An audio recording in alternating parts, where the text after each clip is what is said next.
Irmãos e irmãs, os princípios divinos em tempos de crise. Eu sou o professor Daniel Ramos, já estamos na lição 10. Provai se os Espíritos são de Deus. É o terceiro trimestre de 2020 e traz como texto base para esta lição Neemias, capítulo 6, do 10 ao 14, 1 Tessalonicenses, capítulo 5, 20 e 21 e 1 Coríntios, capítulo 14 e 29.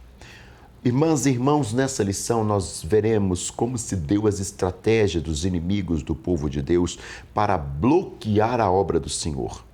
Vamos pontuar quais as respostas de Neemias a essas novas investidas dos inimigos. Notaremos como saber se uma profecia é verdadeira ou falsa. E, por fim, estudaremos a verdadeira função da profecia à luz da Bíblia. Eu sou o professor Daniel Ramos e, por favor, não deixe de se inscrever em nosso canal. Vai me abençoar muito.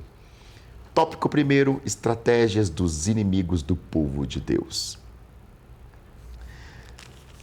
Sob a liderança competente de Neemias, o povo completou a reconstrução dos muros. Neemias 6, verso 15. Restava apenas restaurar as portas e fortalecer a comunidade cercada pelos muros. Uma vez que Sambalate e seus amigos haviam fracassado completamente em suas tentativas de impedir que o povo trabalhasse, Neemias 6, verso 16, decidiram concentrar os seus ataques na pessoa de Neemias. E é isso que a gente vai ver agora. As novas estratégias dos inimigos do povo de Deus. Quais são elas? Primeiro, falsidade. Não, nada parecido com as igrejas de hoje, claro que não.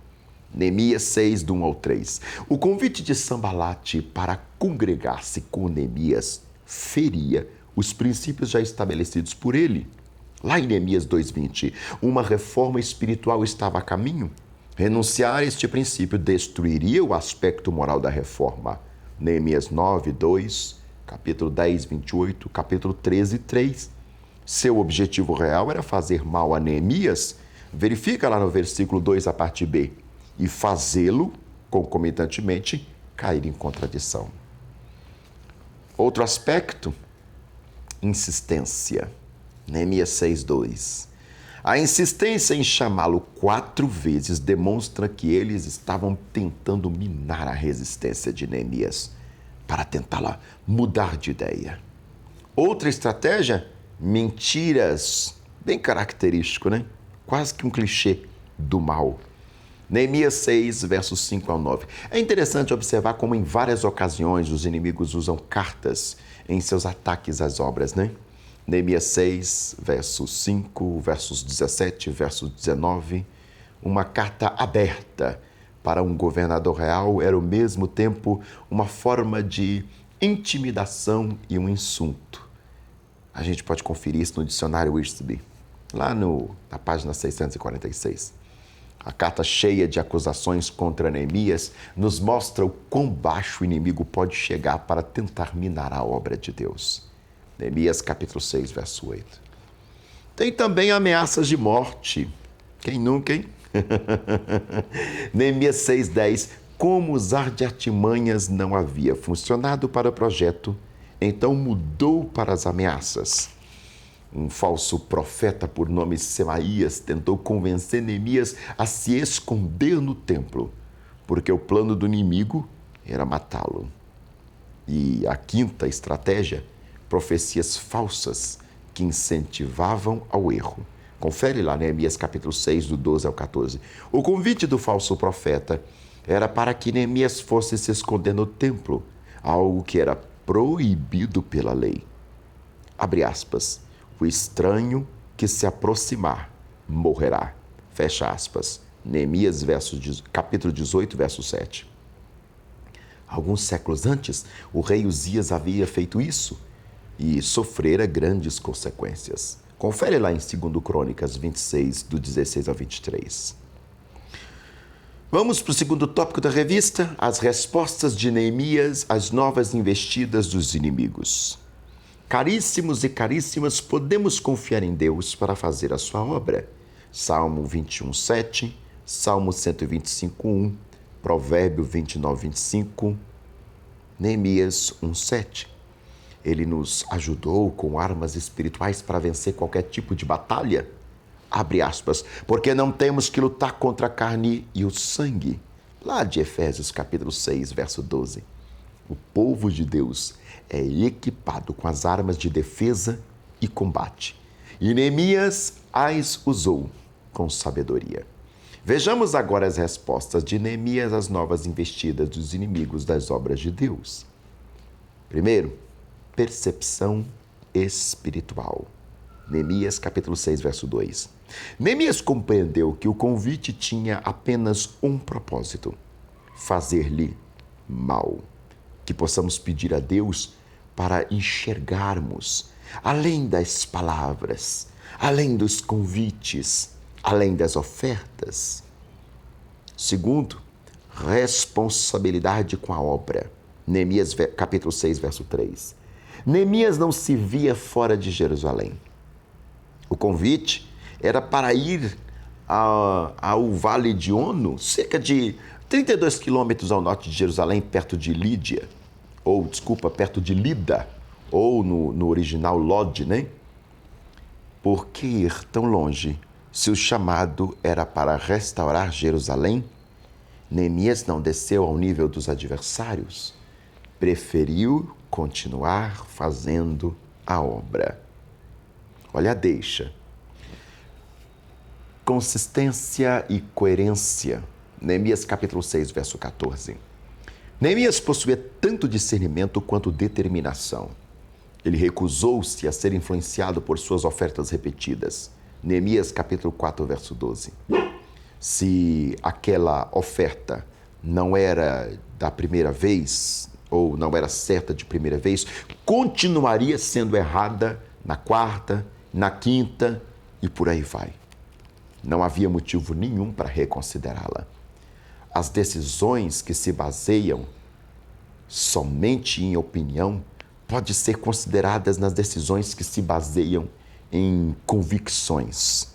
E essas convicções devem ser mantidas. Olha o conselho. Outra estratégia de Neemias, oração. Neemias capítulo 6, verso 9. Batalhas espirituais só podem ser vencidas através da oração. Confere Mateus 17, 21. Neemias sabia disso. Seu ministério baseava-se em oração desde o início. Confere. Neemias 1:4, 2:4, 6:9. Que possamos ter em mente, irmãos e irmãs, esse princípio. Nossas guerras serão vencidas em oração. Abre aspas. O que a igreja necessita não é de novos métodos, é de homens e mulheres de oração. Homens e mulheres poderosos em oração. Nos informa o Bonds, na página 8, 2010. Outra estratégia é conhecimento da palavra. Neemias 6:3. O seu conhecimento da lei do Senhor e do Senhor da lei lhe deu condições de identificar uma falsa profecia. Provérbios, capítulo 2, do 1 ao 14, Efésios 4, versos 14 e 15.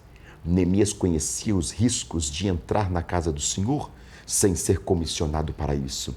Seu conhecimento da palavra o livrou de pecar e de perder sua autoridade sobre o seu povo.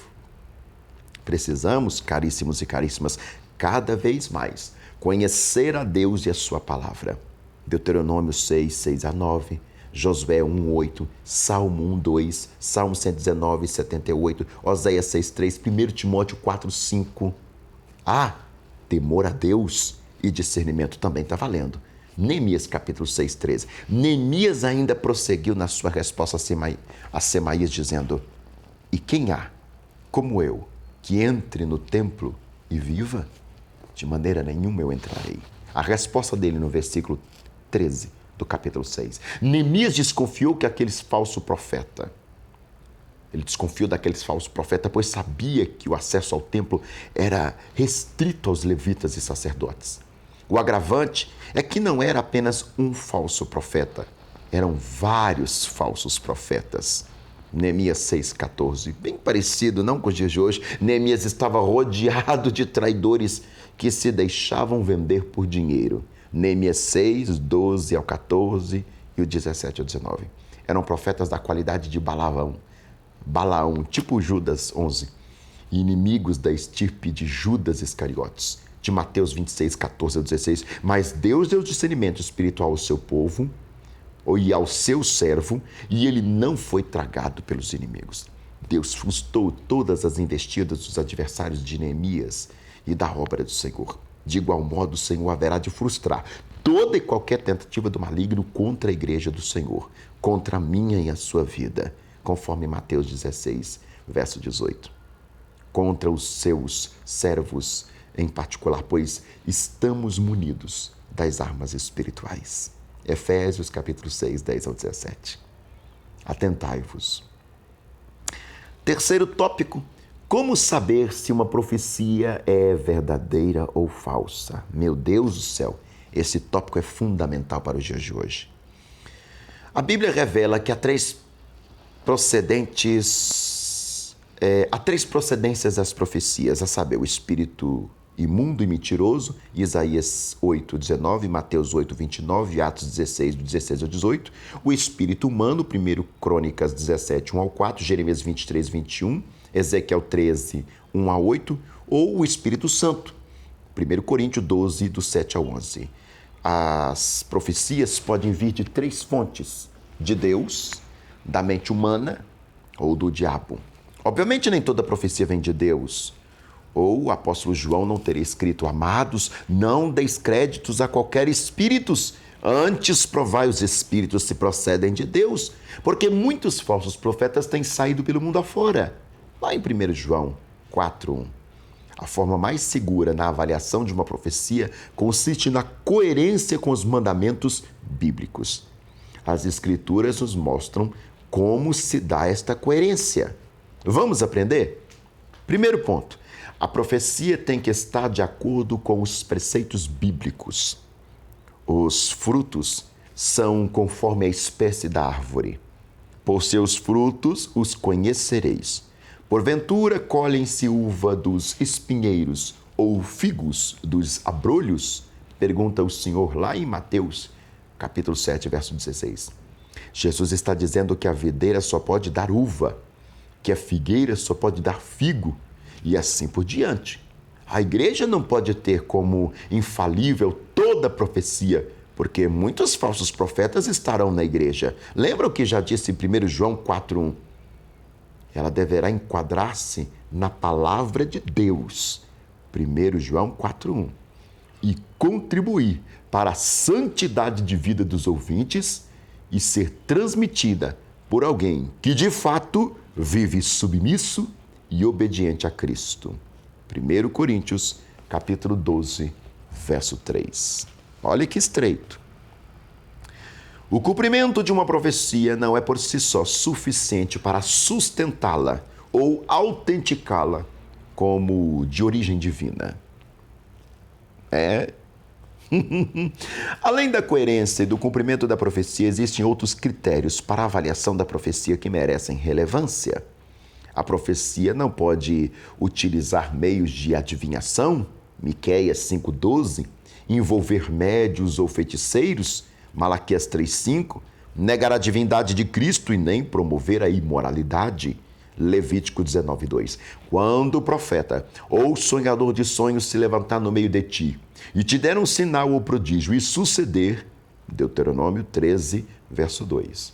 Se o evento acontecer como foi profetizado e o profeta induzir o povo a adorar outros deuses, a recomendação do Senhor é: não ouvirás as palavras daquele profeta.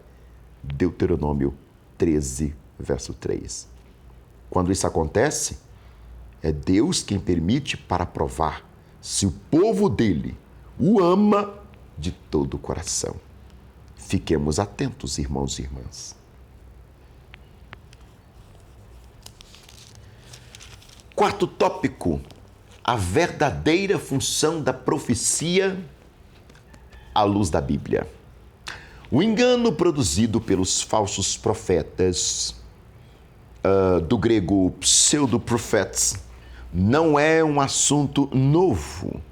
A Bíblia tratou do assunto ao falar com os filhos de Israel, lá em Deuteronômio 18, 20 ao 22, 1 Samuel 3, verso 19, Jeremias 9, 28 ao 32, Deuteronômio 13, verso 5. Ufa! Os falsos profetas eram aqueles que predizem paz, prosperidade, segurança para o povo, quando este achava-se em pecado diante de Deus. Jeremias 15, verso 15, capítulo 20, do 1 ao 6, 26, do 8 ao 11, Amós 5 e 10. Nada parecido com os dias de hoje, claro que não. O Novo Testamento, os profetas e a profecia podem ser julgados ou avaliados pela igreja. 1 Coríntios 14, 29 e também o verso 32, e 1 Tessalonicenses 5, versos 20 e 21. O propósito da profecia é edificar, exortar e confortar. 1 Coríntios 14, 3. Edificar é melhorar ou fortalecer. Exortar é encorajar. E confortar é consolar. Sendo assim, a verdadeira profecia, primeiro, produz liberdade, não escravidão. Em Romanos 8,15, o apóstolo Paulo nos diz: porque não recebestes o espírito de escravidão para outra vez estardes em temor, mas recebestes o espírito de adoção de filhos, pelo qual clamamos: Abba, Pai. A verdadeira profecia trará liberdade, nunca escravidão. Qualquer forma de controle sobre uma outra pessoa por intimidação, manipulação ou domínio não vem de Deus. Segundo aspecto, produz um verdadeiro avivamento. Quando inspirada pelo Espírito Santo, a profecia traz vida espiritual à reunião dos crentes. Se uma profecia vem para transtornar a adoração, não é de Deus. Segundo Tessalonicenses 2:2. A mensagem profética pode desmascarar a condição do coração de uma pessoa. 1 Coríntios 14, 25. Ou pode prover edificação, exortação, consolo, advertência e até julgamento. 1 Coríntios 14, versos 3, 25, 26 e 31. Outro aspecto, tem o testemunho veraz do Espírito Santo. No Antigo Testamento existia o ministério profético, abre e fecha aspas. Já no Novo Testamento, profetizar trata-se de um dom, é diferente de ministério, que capacita o crente para transmitir uma palavra ou revelação diretamente de Deus, sob o impulso do Espírito Santo. Dá uma conferida em Atos 11, versos 27 e 28, 1 Coríntios 12, verso 10, verso 28, 29, o 14, verso 24, 25, do 29 ao 31. Tanto no Antigo como no Novo Testamento, profetizar não é primariamente predizer o futuro, mas proclamar a vontade de Deus, exortar e levar o seu povo à retidão, à fidelidade e à paciência. 1 Coríntios 14, 3. O apóstolo João nos mostra, abre aspas, este é aquele que veio por água e sangue, isto é, Jesus Cristo, não só por água, mas por água e sangue. E o Espírito é o que testifica, porque o Espírito é a verdade. 1 João, capítulo 5, verso 6, parte B. Outro aspecto, a profecia manifesta-se segundo a vontade de Deus e não do homem. Não há no Novo Testamento um só texto mostrando que a igreja, de então, buscava revelação ou orientação através de profetas. Não há. A mensagem profética ocorria na igreja somente quando Deus tomava o profeta para isso. 1 Coríntios 12, 11. Pode-se dizer que nenhuma profecia excederá os limites da palavra, mas pode contribuir bastante para interpretar tais verdades, além de abordar necessidades específicas da igreja local, envolvendo questões de ensino, questões morais, que podem ser este dom, que pessoas, aliás, sem esse dom, não saberiam resolver tais assuntos com sucesso. Queridos e queridas, depois de uma perspectiva relevantíssima como essa, que o autor nos abençoa nessa lição, concluímos que todo aquele que foi chamado por Deus enfrentará grandes batalhas para levar a cabo a vontade soberana de Deus. E para tal, precisará ter uma vida de discernimento espiritual. Sem sombra de dúvida, o Espírito Santo irá capacitá-lo para enfrentar tais verdades. Mas compete a cada um de nós uma vida de oração, conhecimento de Deus e vigilância, para assim concluir a boa obra que o Senhor nos entregou. Oração é bom, vigiar e orar é melhor ainda. Deus abençoe a sua vida. Muito obrigado.